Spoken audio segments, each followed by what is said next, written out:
but it's really meaningful here.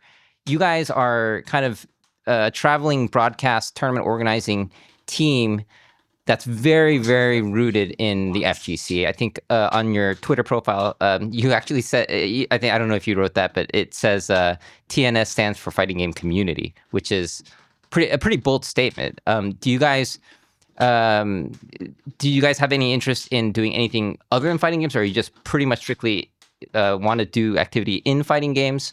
I guess, what does that mean to that TNS stands for Fighting Game Community? So our brand, our identity, what we stand for, and the purpose of all of this is for fighting games. That's what we love. That's what we play every day. That's what we watch and what we talk about every day. Fighting games is what we love. The people in the fighting game community, that's who we do it for. And obviously we've done some minor things here and there for things outside of fighting games, sports games, shooters, music, whatever. But those are all things that we do. Like that's not a part of our identity. Those are just like, hey, we gotta pay some of these bills. But yeah, I like the honesty. Yeah.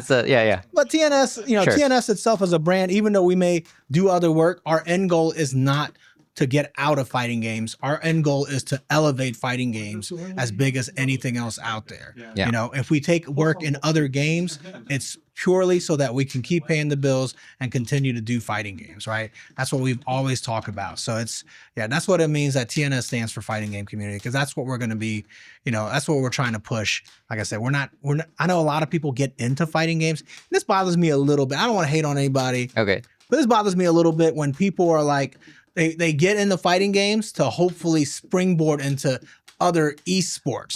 The lateral move. Yeah. And I'm like, that's cool. Do other stuff too. And no one's going to stop you. You know what I mean? If somebody wants us to, broadcast a Valorant tournament, we will do it. We've done it. But like, that's not what our end goal is. Our end goal is to elevate fighting games and to make fighting games enough for all of us, Yeah. And that's, I see people that are always trying to springboard into something else by using fighting games. And I'm like, yeah, there's kind of this idea that like fighting games has like an easy entry barrier, like a very it's just something that where you can get your feet wet, and then from there you can do other activities. Where I've heard this in other fields too, where people will have this intention, like in the filmmaking industry, where people will be like, okay, if I do this one job, if I'm a grip or I do sound, then I can work my way up and then laterally move to another role or position. Now, I don't know how much that works for them, but it seems like that kind of that order of operations, it seems like there's something not sound about that kind of intention, although it might work for some people. But I can definitely see where you're coming from. So you said that I actually looked this up. I do some research before you're actually my first guest outside of Kevin. Kevin's more of a partner, or we're a duo, right? Co-host. But you are a co-host, and you're my first guest. So I did the research and looked up that you actually were the head of tournament operations for EVO 2024 this year, which is that was a very, very big event. I mean, it's been growing and growing, and I just can't wrap my head around what that would entail, because there's so many moving parts. If anyone's been to EVO, you can see how many bracket runners there are. There's like a command center, or I don't know if they still call it the command center, where they have all these people that are just there to help solve problems and get the information. It's almost like SCVs going to the command center in StarCraft, trying to bring back the minerals, which is like the data for the tournament. And I noticed, I think they're still doing it on paper, right? If I'm not mistaken. Yeah, they're still doing the old school handwritten records.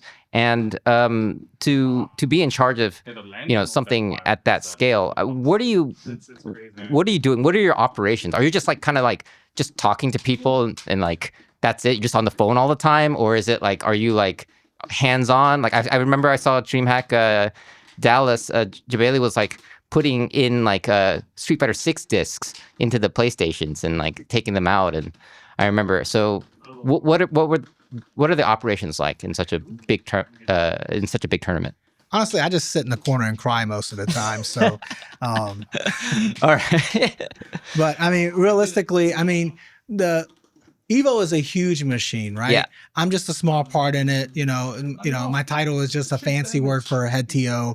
But there's so many people that work at Evo, especially on the tournament staff, right? I mean, this is a collection of some of the most experienced and skilled, TOs and, talent that there is, in all of fighting games. A lot of people that I look up to, a lot of people that I have followed and studied and have done incredible work within the community. So it's not a huge task for me to try to just keep everybody on the same page. That's really all I'm trying to do, trying to make sure that everybody, all our bases are covered and, there's no gaps, there's no oversight on any of our tournament operations.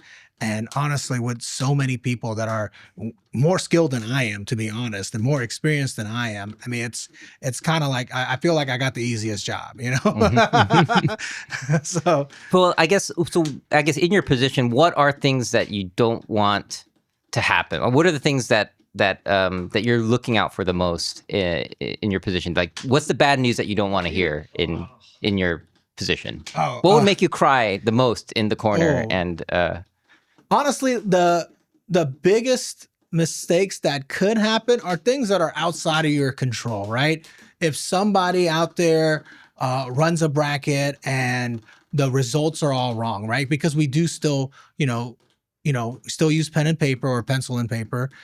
Mistakes can happen, right? And the reason we use pencil and paper is because obviously trying to get network in a venue that large and trying to have it be reliable and hope that, network doesn't go down or a website doesn't go down or anything like that. Yeah. You don't want the entire tournament to stop because of a technical difficulty, right? Yes. So therefore we still use pen and paper.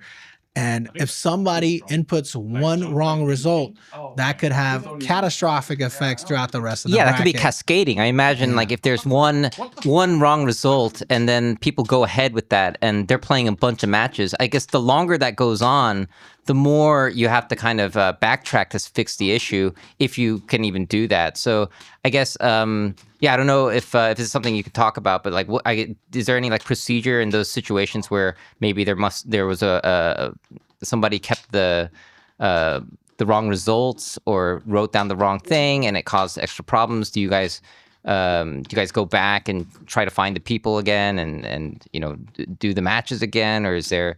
How do you handle those kind of situations? So this is actually an occurrence that does happen in many events, right? Evo obviously being the largest event is, just by the sheer number of brackets is more likely to happen there, but it can happen at, any of your favorite large events, when people are running on pen and paper or even on Start GG, honestly, you can mess it up digitally too. For sure.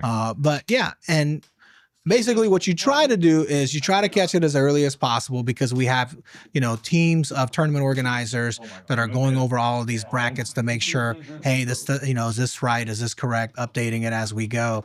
But, if you do catch something like that, you try to backtrack it. You try to find the players. So sometimes, players themselves will catch mistakes and, bless those players who help us out on that. Yeah. But, if something does go on, it's, we'll just try to, go backwards on it. So, and just, start back over where we, might have messed up. So. Okay.